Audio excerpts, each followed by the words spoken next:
एका निवृत्त रेल्वे अधिकाऱ्याने ज्या नोकरांवर विश्वास ठेवला त्यांनीच त्यांचा आणि त्यांच्या आजारी मुलीचा घात केला। संपत्ती बळकावण्यासाठी या नोकर दाम्पत्याने बाप लेकीला त्यांच्याच घरात तब्बल 5 वर्ष डांबून ठेवले होते। त्यांना वेळेवर जेवण आणि पाणीही दिले जात नव्हते।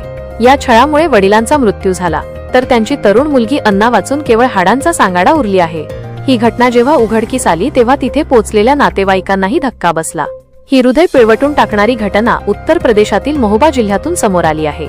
महोबा येथील शहर कोतवाली भागातील हिंद टायर गल्लीत हे भयानक वास्तव उजेडात आले आहे। ओमप्रकाश सिंग राठोर हे रेल्वेतून वरिष्ठ लिपिक म्हणून निवृत्त झाले होते।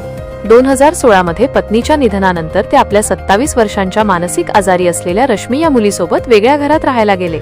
घराच्या देखभालीसाठी त्यांनी रामप्रकाश कुशवाहा आणि त्याची पत्नी रामदेवी या जोडप्याला कामावर ठेवले होते।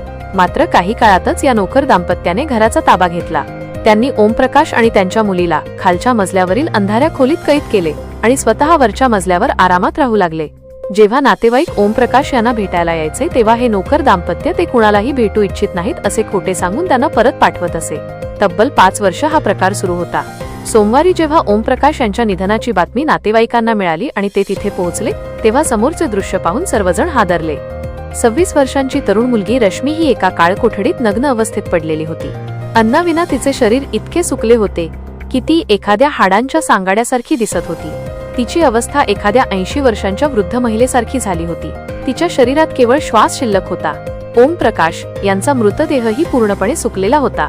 एकेकाळी रुबाबात राहणाऱ्या या रेल्वे अधिकाऱ्याची अशी अवस्था पाहून शेजारीही स्तब्ध झाले आहेत। नोकरांनी केवळ मालमत्ता आणि बँक बॅलन्स हडपण्यासाठी या बाप लेकीला अन्न पाण्या वाचून तडफायला लावले। नातेवाईकांनी ओमप्रकाश यांना तातडीने रुग्णालयात नेले, पण डॉक्टरांनी त्यांना मृत घोषित केले।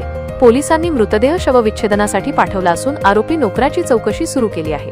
रश्मीला आता तिचे काका काकू त्यांच्यासोबत घेऊन गेले आहेत।